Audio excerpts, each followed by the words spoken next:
You don't buy on hope, you study the label. At Azure Well, we support that. Our commitment is simple. Tell the truth. Every ingredient listed, every amount disclosed. No proprietary blends, no guesswork. We go beyond organic and basic testing with comprehensive third-party verification. Take a look at what's in your cabinet, then visit AzureLivingWell.com to shop and learn more.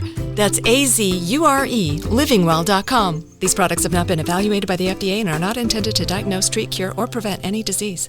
Welcome to Surviving Roots, the podcast where we navigate the messy, beautiful work of healing and growth. I'm your host, Cari Fund, and this is your space to breathe, reflect, and find strength. Whether you're breaking free from old patterns, healing from loss, or rebuilding your story one small step at a time, you're in the right place. So take a deep breath, give yourself this time, and let's uncover the tools to move forward with courage. This podcast is for you. Genny Rumancik is a mental health advocate, educator, and the founder of the EQ School, which offers courses and online resources to improve self-awareness, emotional self-management, and relational health.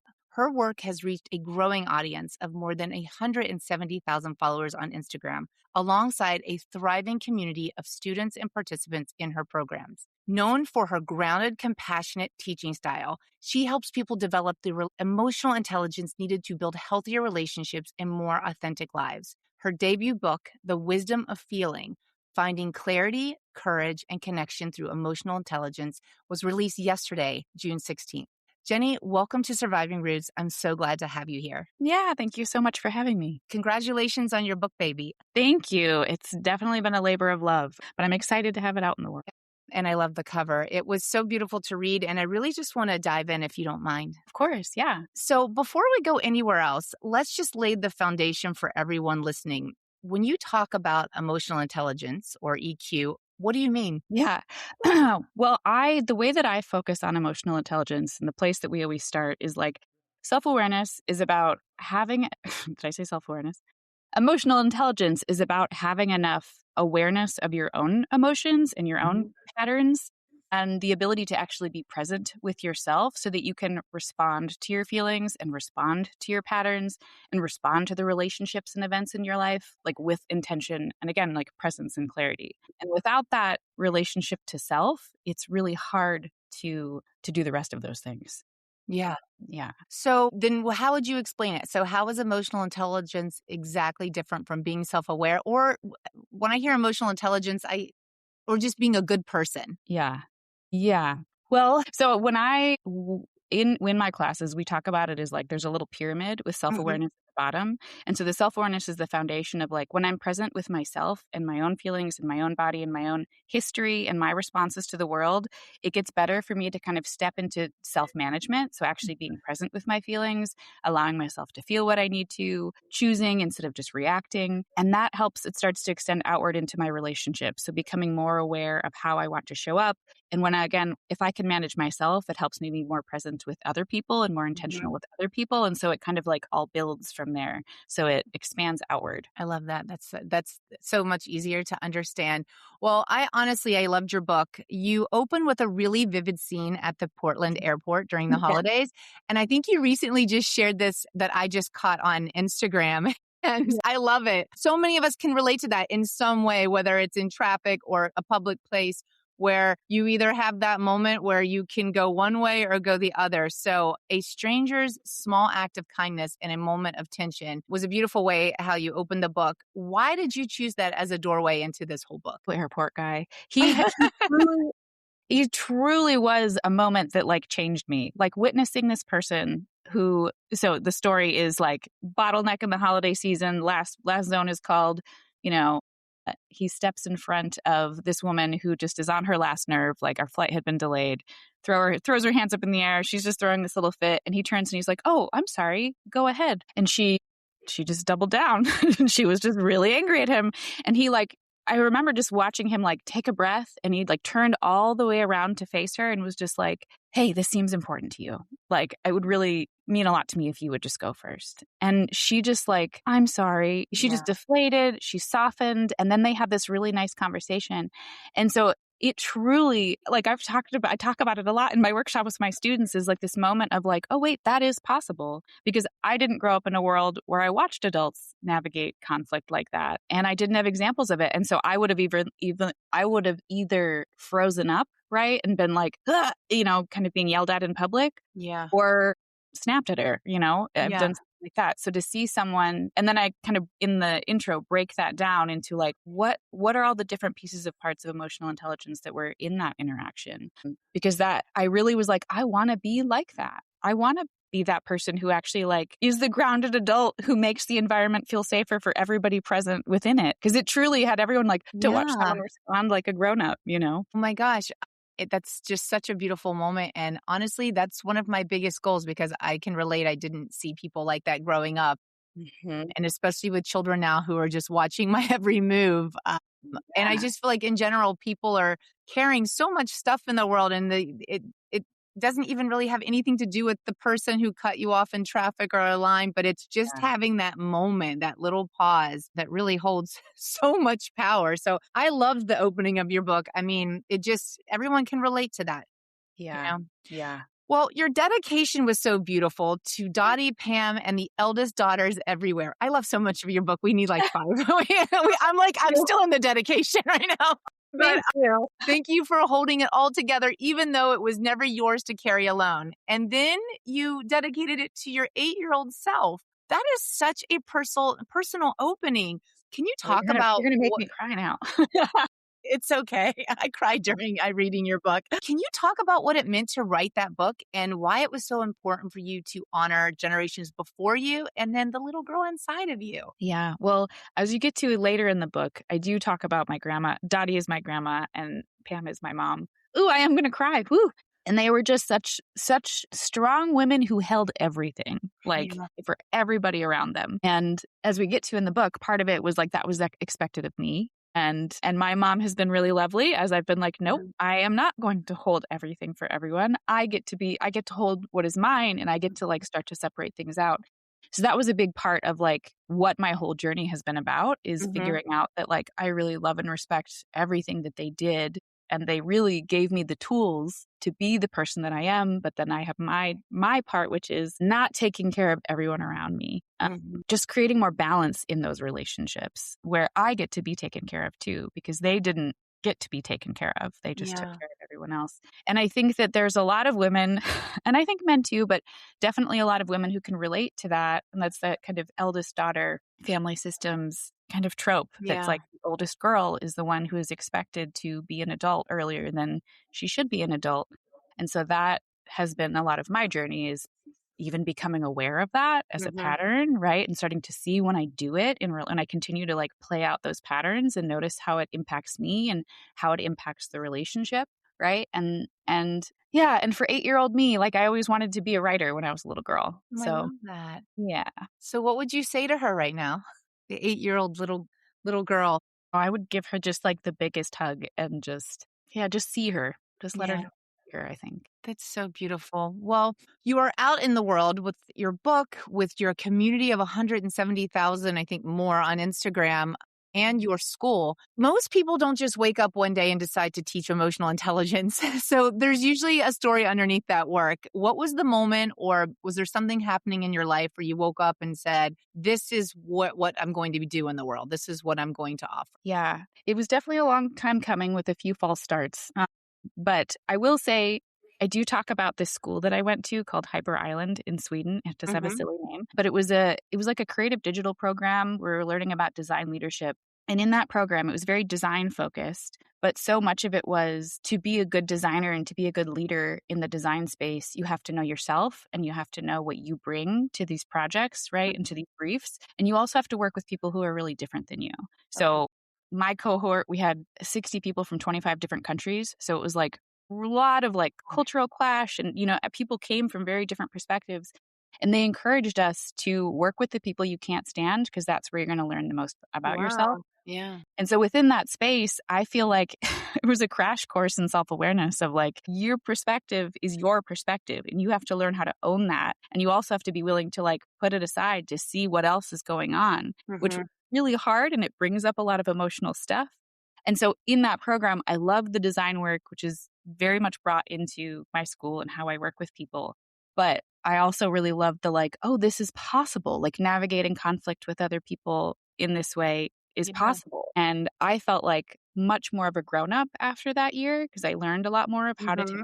responsibility for myself, how to communicate. So the design stuff was great, but the program Yeah. was almost like a bait and switch in which I was like, oh, I want to help other people have this kind of experience. Yeah, that's amazing. I hope this question makes sense because it just sort of popped in my mind as you were talking. How does emotional maturity relate to emotional intelligence? Because it seems that you have to be quite mature. How does that work? Can you explain that? It's funny. I woke up this morning just like front of mind, actually thinking about something kind of similar, thinking about how, like, when we think of IQ, like intelligence quotient and like Hmm. intelligence, it almost feels like innate, like like this is who you are. Yeah. And I was feeling like EQ is a lot more experiential and just continues to develop throughout our life if we're intentional with it.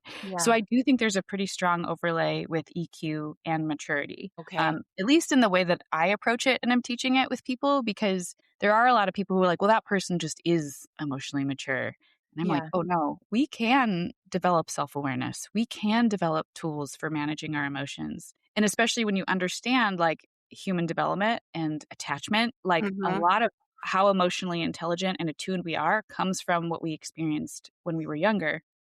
And the beauty is we can continue to develop that throughout life. And so actually this weekend, I just went backpacking with a bunch of my girlfriends and we had a big conversation about like, as we enter our 40s, like the things that we're learning and holding now around boundaries, and that like you couldn't have known this Yeah. if I hadn't lived through everything before. And so that EQ can continue to grow and develop the more experience we have if we're willing to be like present with the lessons as they're Yeah. showing up. So you're saying there's hope for all of us. Yeah, that is my firm belief. But the piece is that you have to actually want it and be intentional with it. See, I think that is so important. Can you please say that again? Yeah, you do have to want it and you have to be intentional about creating the space to do this work on a regular Yeah. basis. And that really ties into the self-awareness work because there's a lot of misconceptions about self-awareness. Hmm. And a lot of people think they're self-aware because they spend a lot of time in their own head. But self-awareness it is like non-judgmental, and it's this willingness to be present to like what's actually happening. And that's an ongoing daily practice. It's not a like, I'm just a self-aware person. It's a like, Yeah. how am I taking care of myself and checking in with myself, from moment to moment? Yeah, very well said. Yeah, I always say like, it's hard either way. You can stay stuck in the same and you can choose to live in chaos and pain and be disconnected from yourself, or you can do the hard work. Either way, it's work. It just depends on when you wake up every morning, how do you truly want to feel? Like, who do you want to be in the world? And then decide and then just go be that. Go do the work, because I know the emotionally immature and toxic people in my life, they are very deeply committed to not growing, not healing, and Yeah. just keeping the pain and the chaos. But that's still a lot of work. So Yeah. And I mean, it's the commitment to like, I use this like all the time with other people of like, there is a story and it is painful. And when we're focused on everybody else, we will stay in that. You know what I yeah. mean? But when you turn that lens around to look at yourself and be like, what is this touching in me? What is my responsibility here? What do I need to go cry and maybe stomp my feet about for a little bit Mm-hmm. so that I can come back to this in a different space? But learning how to turn that lens back to yourself. I mean, it's terrifying for people who didn't kind of grow up with mirroring or modeling about what that looks and feels like too. So I get why it is hard to get started. And I think many of us who've come to it in later life come to it because we're sick of like, we're done with the old pattern. You kind of have to get to a point of like, I don't want to do this anymore. Yeah, no, 100%. And a big reason for me was I didn't want to have a life like that. So I'm like, I need to do the opposite. What is the opposite, Carrie? Okay, this is what we need to work on. So Yeah. I love that. Well, there's a line in your book that really stopped me because anxiety is always like a word for me. People always, for the longest time, and I still sort of do, but I'm a recovering helicopter parent. I'm a recovering living in fight or flight constantly. And there's a line in your book that says anxiety is a symptom of disconnection from the self.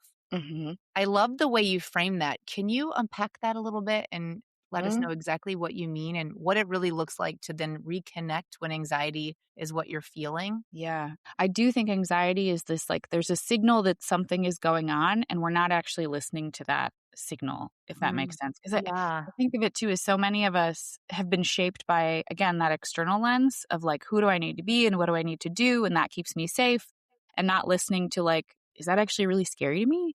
Right? Mhm. Or does that touch on something that hurts for me? And like, when we continue to ignore that, our body is letting us know, like, this doesn't feel okay on some level. I don't feel safe on some level. And that turning that lens back around to even just be present with the anxiety, we're often not given that, I think, Yeah. advice. It's like, how do I get rid of this as fast as possible? Yeah.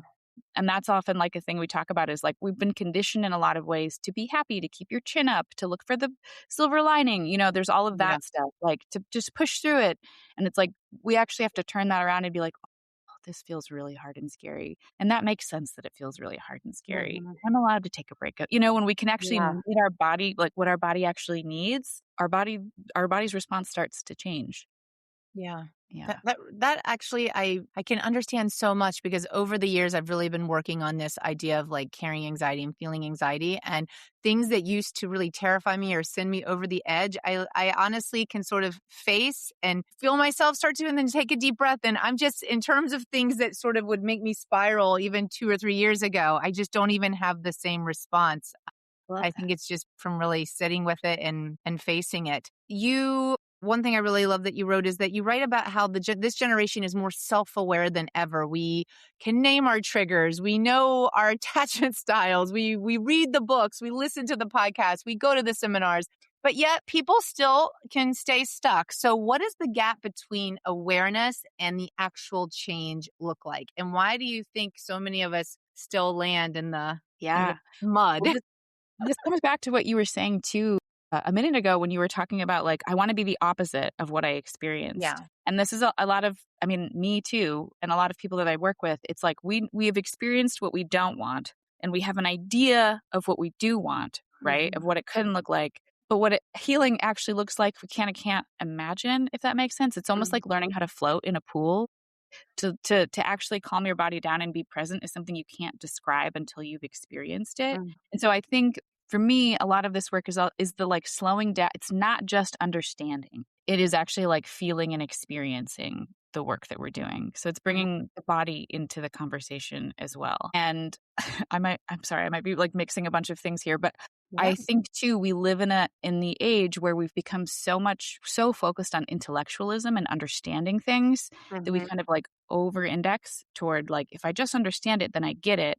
But I also think emotional intelligence is this like Venn diagram of intelligence and logical, rational thinking, but also being fully present to my own body and my own feelings and my own signals that are telling me how I feel about this. And it's bringing those two things together to be Mhm. like, whoa, I'm having a big reaction to this. And then I'm using what I know and understand about myself to respond to myself in an accurate way. And I think like just understanding attachment is not the practice of like, oh, I feel activated, I'm going to slow down and genuinely Mhm. like, we want to get rid of it as soon as possible, I think is often what we come back to. How can I just like do some, cold plunge or do something to make this Yeah. feeling go away? And it's like, it's not, and that's the floating piece, right? Is like to learn how to be present with it enough that like, it's just a different experience to feel it safely and Mhm. allow it to kind of move through you. And then how you think about it changes once that activation, is soothed or is allowed to process through your body. When you calm back down, you get to think about the situation differently too. Yeah. I wasn't very clean, but Well, it actually was. The way you describe it, and the way you talk about it, it really is. I think I was sort of just like hypnotized with your words for a second because I was like, wow, yes, I honestly, I get what you're saying. I do. yeah. Well, just even what you were describing just then about like a few years later to be like, whoa, like it's a different experience in my body to like turn and, to respond instead of just, yeah, like going from the activated place. Yeah. Yeah. I mean, honestly, I don't know. I know it doesn't happen overnight, but it's like little by little, the little freakouts Mhm. or the spiraling, like I don't even react to. Mhm. I just feel like a different person. I don't know. It's crazy, but Yeah. I'm so happy. However I did it, those small little choices, I'll take it. Just don't Yeah. ask me how. And I think that that is actually so beautiful and so important part of this work too, because we want to understand every step in what's coming. And Yeah. I think not only for a healthy relationship with self, but especially for healthy relationships with other people, we have to let go of the outcome, right? Hmm. We actually have to Yeah. be present with this. Like, in hard conversations with friends and loved ones, it's like, if you need this to go a specific way, that's already kind of tanking it from the get go. Yeah. Yeah. So it is that, like, I'm going to be present to self and see what happens. And that's self trust, I think. I love that self-trust. And what you said about presence, it's so true because, I think so many people, especially in the healing space, and what I see on social media, everyone has their rituals and they're constantly observing, observing, observing. But I always wonder from the other side of the screen, like, but are they living? Like, are they actually present in your life? You can only, write so many journal pages or put so many manifesting boards or talk about all of these goals. But like, what are you doing in your everyday life that you're actually present and possibly achieving or attracting or just being without wondering if it's going to happen tomorrow or 5 years from now? Like your Yeah. actual life, like living it rather than just observing and talking about it. Yeah. I love that because, like, this might sound weird at first, but, like, the tools are not supposed to be used forever, if that makes sense. The Yes. tools are supposed to be used to actually, like, create your capacity and to teach your body how to respond. So, I don't know, I mean, one I think common example is, like, is everyone familiar with, like, the compliment sandwich for giving feedback, right? I This I love idea. a compliment sandwich. Yeah. That's what I Yeah. used to use all the time. But, like, it's also, like, if you it's very mechanical if you're like, Yeah. "You're great, da, da, da, here's the hard thing." It's supposed to be this framework that helps you understand. Start with connection. Yeah. Start with connecting to the person. Then start with that baseline, then go into the harder conversation and then reconnect. Mhm. And so it's more of this, like, it helps you, but you get to be you within it. And I Yeah. think that's the same for a lot of the tools that we're learning is like, yeah, use this tool to help your body figure out, oh, I can process this and to figure out the discernment of when to use it. But exactly your point, like these like really intense rituals day by day, like we're then not present, right? With Mhm. what does my body need this morning? Yeah. Yeah. Yeah. So well said. Well, there was a part in your book, and it reminded me of this, and I have to find it. It's like this coffee shop in Paris where you can go and you can write a letter to yourself, and they mail it 5 years from. They Yeah. have like all of these shelves with these envelopes, and I don't know how they do it, but you'll receive the letter like 5 years from now. And so there was like a tender practice in your book. It's this idea of writing yourself love letters. Yeah. And that does come from Elizabeth Gilbert because she has a whole Substack around it. And I have taken it from her because I love it. But yeah, this writing love letters to yourself. And I love working with people on this because you see people Mhm. be like, "Ugh," like they have this resistance to just meeting yourself with kindness to start, which I think is really telling, right? It's like, Yeah. oh, that's a telling that maybe we didn't get met with the kind of kindness and attunement we deserve.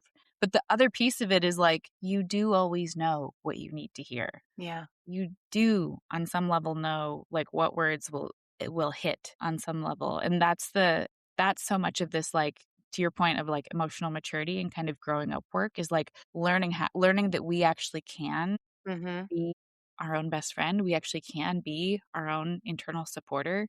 Mhm. That's why I love that practice. It's kind of a way to figure out like, wait, I do actually know what I need to hear. I can Mhm. tell myself those things. Yeah, I mean, everything you just said just reminds everyone, myself and everyone listening, like how much power we truly have. I guess I always thought like that's why when I'm raising my kids now, I'm trying to like, I can't teach them. I can only help activate all these little things in within them. And then hopefully they choose to carry them. But I think of like all of the things that like my parents never activated or taught me or took the time. And it's just, you feel so powerless when you come from toxic relationships or parents or upbringings. But thankfully, something clicks as you're doing the work on yourself. We're so powerful. Like, Mhm. we're just a choice away of having a better life. Like, there's a lot of work that comes with each choice, but we all have this power of choice when it comes to, I mean, I believe, I feel, how we want to feel, who we want to be, and how we move through the world. Yeah. And Yeah. you touch on something important in that too, which is like when we've experienced abuse, that often disconnects us from our agency, right? Mhm, Our agency and our connection to self is mhm. like that, someone made us question that or disconnect from ourselves. And that's what Yeah. healthy relationships help you connect to yourself and be Yeah. like, you are actually an important part of this relationship, which can also, Yeah. I don't know. It can be helpful. It's like, oh, the road back is to me. And Yeah. then that's where everything else can start. Yeah. Well, one thing I love that you write about is a lot about self-protection versus self-connection, and like how there's so many patterns that we built to keep us safe in these environments that actually weren't safe. How do people start telling the difference between this is protecting me and this is actually keeping me from the life that I want? Yeah.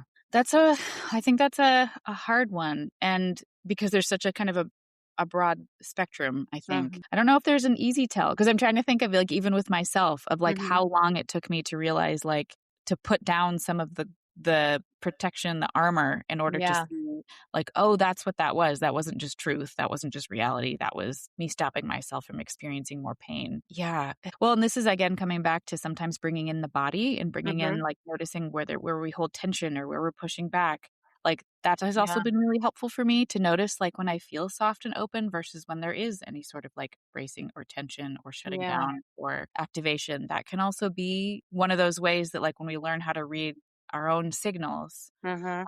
I might not intellectually even understand what that is or why that's there, but it is Mhm. giving me information and I can be present with it. Yeah. Yeah. That's so true. For the longest time, I like labeled myself of having social anxiety. But what I realized was, which I'm 48, so this just really came to a realization at the beginning of last year that I don't have social anxiety. I actually really like to socialize, but it was the female groups I was surrounding myself with or just being close with women because I could never trust my mother and I had such a deep buried mother wound. I didn't realize I don't have social anxiety. I love talking to people. I love being out. But with groups of women, I have such a fear of trusting and really opening myself up. I realized that I was Yeah. trying to protect myself and really never connecting with women until really probably maybe the last maybe year or two, like really leaning in. But yeah, it took me almost, I don't know, 46 years to relate like mother wound, groups of women Yes. and a huge fear. I So love that so much. I feel like I have a similar, not with groups of women, but just with groups, is that I yeah. get into a group and I'm immediately like, oh, I'm judgmental. Oh, and I'm like doing all this like self protection Mm, stuff that's taken a long time to be like, yeah, I don't, that's me. That's mine that I'm bringing into that space. yeah. And one of my best friends who like has such a hard, she's like, oh, I just have a hard time making friends with women. And I'm like, you're one of the easiest people. Like, she has the mother wound too. It's like really, really hard. And that's coming back to like, how do we figure some of this stuff out is that it Mhm. takes that time. And, in the book, I talk about one of the big pieces of self-awareness is understanding how our past shows up in our present because it Yeah. does for everybody. We are shaped through relationship and for better or for worse. And so seeing that like we bring those expectations into, our current reality, whatever Mhm. that is. Like if I've been hurt in the past by groups, and when I go into a group, my body is bracing for that, even if intellectually I'm excited to be here. And becoming aware of that, as you and I both know, takes Yeah. some time. Yeah. It does take time. One of the things I love though is that you said that these patterns really can stop with us. A lot of my listeners and we talk about breaking cycles, generational patterns, estrangement, choosing something different than what we were shown or what we grew up with. So, what does that actually require of a person? What does it cost to break these cycles or the pattern? And what does it give us back? Yeah.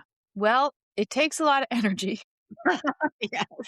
I will say that. I will say it takes a lot of discomfort because when we have patterns of self-protection, I mean, and leans into like the internal family systems work, right? When we Hmm. have these patterns of self-protection, there's wounding underneath that Yeah. habitual protection. And so to actually change some of those patterns, you actually have to process the grief or the pain around the Hmm. wounding.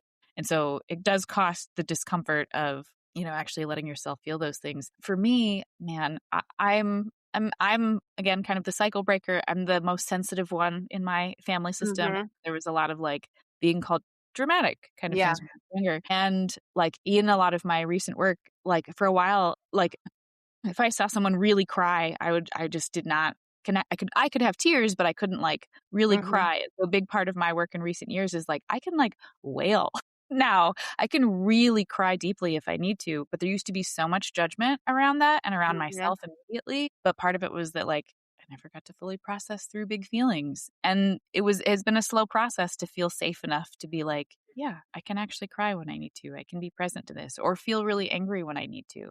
So there's that discomfort. And then on the other side, back to like the floating analogy, it can be hard to describe, but it's almost just like you don't have to be on guard as much. Mm-hmm. You get to be you, I think, a lot more. There is just a lot more like softness and kind of quiet and peace, which to me comes back to then the presence, the like actual joy of the things that I really love and connect to. And I'm more connected to when I feel lit up by something Yeah. and follow it through instead of like judging myself or, those protective voices kind of soften. Yeah. Yeah. I love that. So well said. So I want to talk to you a little bit about boundaries because I get a lot of questions about boundaries. Like, where do I start? How do I begin to feel? How do I increase my emotional intelligence? I feel like boundaries is such a popular word on social media right now. Like there's a script, I think, for boundaries in general. Yeah. Your chapter on boundaries really feels something like a little different because I'd like to know, like, what do you think gets misunderstood about boundaries? And then how do you teach people to set them from a grounded place instead of a reactive place? Yeah. Well, I feel like boundaries, it's really kind of impossible to have healthy boundaries, for lack of a better word, if you're Mm-hmm. not connected to yourself and your needs and your feelings. And boundaries are not about you versus me. Like I think it's helpful to think about boundaries of like, here's what I need for us to be in healthy relationship. Mm-hmm. Right. And I think I love to describe them as almost like there's this space between me and you, and you're on this side and I'm on this side. And we actually get to like see each other more clearly. And my boundaries are like, what do I need to actually stay connected to myself? And what do you need to stay connected to yourself? And it's just like we're communicating about that. Yeah. And yeah, it's not about I'm telling you what you can't do. And I think that the more connected we are to self, the more, yeah, it's like this language is about me. It's not about you. It's about what Yeah. I need. And I Yeah. think the healthiest boundaries can hold space for the other person's feelings and perspectives too. Like it Mm-hmm. makes sense if you're hurt by that, if I can't Yeah. show up for you in that way. And I get that. And like there is discomfort in boundaries. Yeah. I think the way you just described it, I mean, is really saying that boundaries are so a relationship can go both ways. Like boundaries are not trying to shut people out or keep them away. Boundaries are a way for the relationship to like improve and get better. I Mm-hmm. think the problem is that if someone gets defensive and sees it as a personal attack and doesn't maybe have the maturity or the emotional intelligence to see that, you're hurting someone or they're trying to work with you, then I think that's when boundaries explode into you're too sensitive, you're dramatic, and that's just not a two-way relationship. I wish more people could see that the boundaries are a way to keep people like in our lives, not Yeah. shut them out. Well, and like the two pieces to that one are like, again, if you aren't grounded and connected to self, if you need somebody to approve your boundaries, you're going to have a lot harder time having them, Oh yeah. right? If I Yeah. need you to Yeah. approve this, then it's really hard for me to like take that space I need for myself. Yeah. And that's the coming back to when you were asking about the cost of this work is like really deep relationships, there is inherent discomfort when Mm. we're finding out where we if there's never any conflict or never any like tension, a Yeah. place where we rub up against each other in a relationship, somebody's not being honest. Yeah. 'Cause we should all be different. We do Yeah. all have differences. We all from day to day, where we are in this moment is going to be different. And that's human. And so part of a healthy relationship is like, can I sit with the discomfort of you not liking this? And to Mhm. your point, the other thing that I thought of as you were saying that is like what has helped me is like I've gotten better at zooming the lens out of like this person may be hurt in this moment, but give it time. Yeah. Like Yeah. if I don't react to that as though I need to fix it, if I can stay my grounded, like I love you and I'm here, and you're allowed to have those feelings about that like leaves space for something else to happen, Yeah. as opposed to then it turns into a fight where you shouldn't feel that way or. Mhm. Exactly. I love the way you talk about this stuff. I have to say it's sometimes it's rare when you read a book by someone and then you actually talk to them and they're the same thing. Do you know what I mean? Like your energy, you're so peaceful, you're calm, and it's just I'm absorbing everything that you're saying. And it's just like when I was reading your book. And I think that's what makes your voice and your approach just so I don't know if it's compassionate, but it's just so welcoming no matter where you're at in your healing, whether you're on your millionth step or your first step. I think that's why I just connected to your book so much. Thank you. Okay, so everyone listening today, if they could take one thing from our conversation, a shift, a practice, a new way of looking at themselves, what would you most want them to leave with? It's funny because I think it's boring and they might not like it. But it truly is to like slow down and just notice your own responses. Like that's what we start with in my self-awareness is just like every day, a few times a day, slow down, get into the present moment and just notice your own responses to things. Because if you can't do that, you can't get to all the other stuff. Yeah. And there's a lot of discomfort. And I find when I work with people, there can be a lot of like when we start to slow down, tears come. Like if it feels safe enough, like you might notice that like I'm noticing the anxiety is swelling. Ooh, I'm noticing that there's something here. And that's not bad. That's actually a sign that you're being present to what's here. Yeah. And it's only when being present to what's here, fully present to what's here, that you can actually move into the next moment cleanly. Yeah. So that's how I would. I think that's a great way to end this is slowing down. I love it. We all need to slow down and be where our feet are and be present so we can do all of this and that we can also enjoy everyone listening Genny's amazing new book, The Wisdom of Feeling. I am so honored for your time today and I want to thank you. Where can everyone find you? On Instagram, I'm at the EQ School. I also post on Facebook. But my website is www.theeqschool.co, and I'll have info about classes and workshops and things there. Yeah, you offer workshops, online courses, and even some self-paced offerings as well. Yeah, I have more of those coming out in the next month or so. So yeah. Oh, yay. Well, congratulations on your book and everything. And I just want to thank you so much for being here today. Yeah, it's been so lovely to talk to you. Thank you. Thank you, Genny. Stay right there. Thank you for joining me for this week's episode of Surviving Roots. I hope it gave you something meaningful to carry with you. Let's keep this conversation going. Find me on Instagram at cari.fund, where I'll share more from the show. Don't forget to subscribe, leave a review, and share this with someone who needs it. And remember, we are the choices that we make. Marketing is hard. But I'll tell you a little secret. It doesn't have to be. Let me point something out. You're listening to a podcast right now, and it's great. You love the host. You seek it out and download it. You listen to it while driving, working out, cooking, even going to the bathroom. Podcasts are a pretty close companion. And this is a podcast ad. Did I get your attention? You can reach great listeners like yourself with podcast advertising from Libsyn Ads. Choose from hundreds of top podcasts offering host endorsements or run a pre-produced ad like this one across thousands of shows to reach your target audience in their favorite podcasts with Libsyn Ads. Go to libsynads.com, that's Libsyn ads.com today.